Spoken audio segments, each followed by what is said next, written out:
वनजा का एक लौता बेटा था भरत।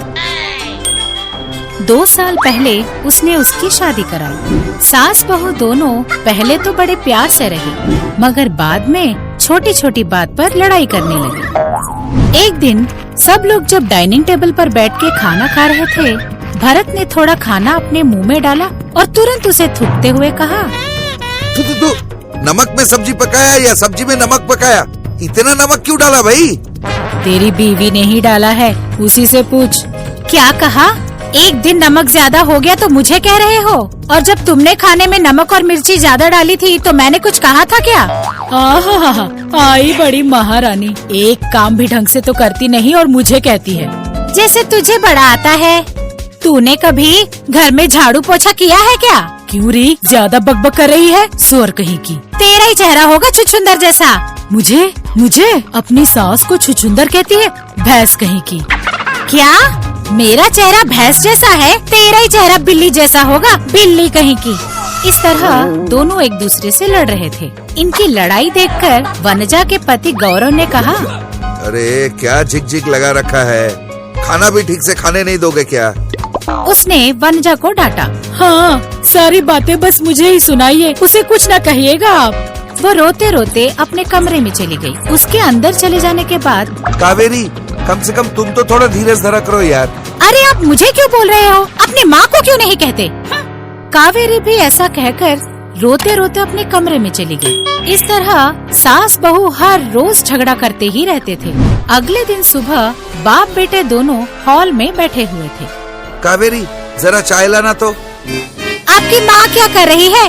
जाकर उनसे पूछिए। उसकी बातें सुनकर दोनों अचंभित रह गए। ठीक है माँ, जरा पापा को और मुझे चाय पिला दो ना।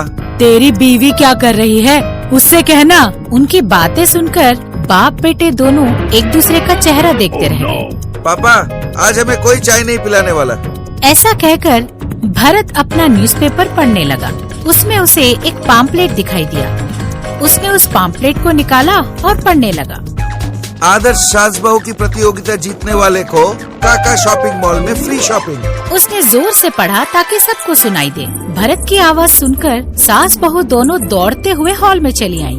बेटा, तुझे चाय चाहिए था ना? मैं ले आती हूँ। नहीं सासू माँ, आप बैठिए ना, अब तीनों के लिए मैं ही ले आती हूँ। उनकी बातें सुनकर बाप बेटे अचंभित रह गए।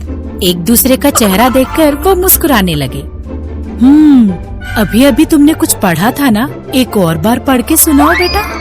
आदर्श सास बहू की प्रतियोगिता जीतने वाले को काका शॉपिंग मॉल में 10 लाख की शॉपिंग फ्री। इस बात को सुनते ही सास बहू के चेहरे खुशी से चमकने लगे। जो भाग लेना चाहते हैं 1000 रुपए का फीस भरे और भाग ले। इस महीने का 30 तारीख आखिरी दिन है। अगले महीने का 1 तारीख से प्रतियोगिता शुरू हो जाएगी। 1 महीने तक आप पे नजर रखने के लिए एक जज आपके साथ आपके घर में रहेंगे।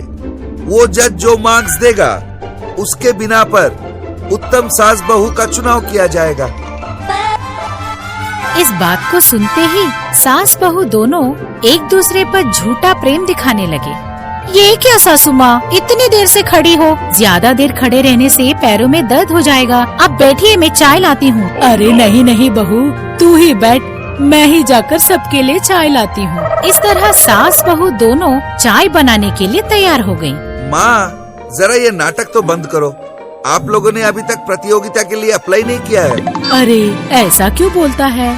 तुझे क्या लगता है हम उन 10 लाख के लिए प्यार का नाटक कर रहे हैं?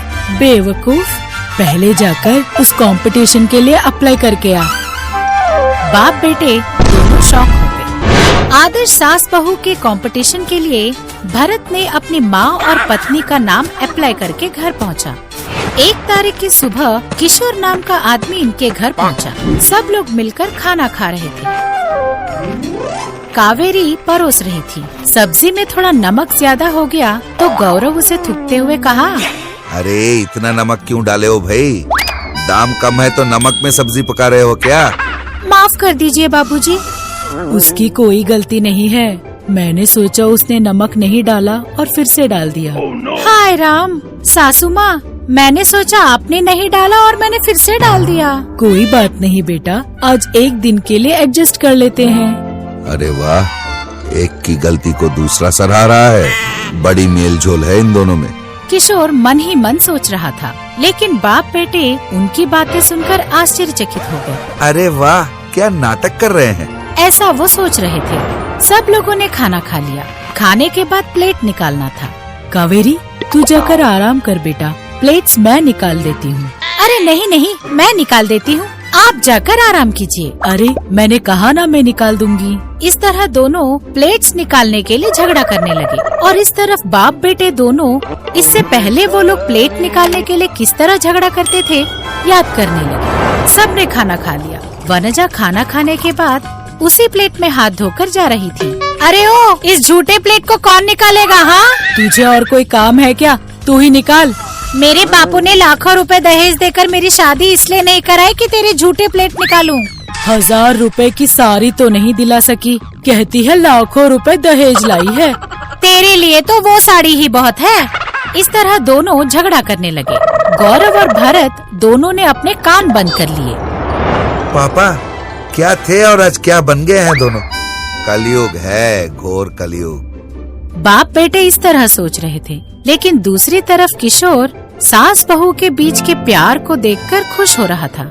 इस तरह सास बहू दोनों मिलकर घर के काम बढ़ चढ़कर करने लगे। एक दिन की बात है। माँ, 10 तारीख को हमें फंक्शन पर जाना है, याद है ना? अरे मैं तो भूल ही गई थी। कावेरी, उसने कावेरी को बुलाया। हाँ सासू माँ, चाय लाऊं क्या? नहीं नहीं, इधर आ तो। कावेरी आकर उनके सामने खड़ी हो गई। अरे खड़ी क्यों हो, बैठ जाओ। आपको अगर मुझ पे गुस्सा है तो मुझे डांटिए, मगर इस तरह सासू माँ के सामने बैठने के लिए मत कहिए। क्या नाटक कर रही है बाबा। अरे श्रेष्ठ बहू तो यही है, सास को सर पे बिठा के रखा है। किशोर मन ही मन सोच रहा था, लेकिन भरत इस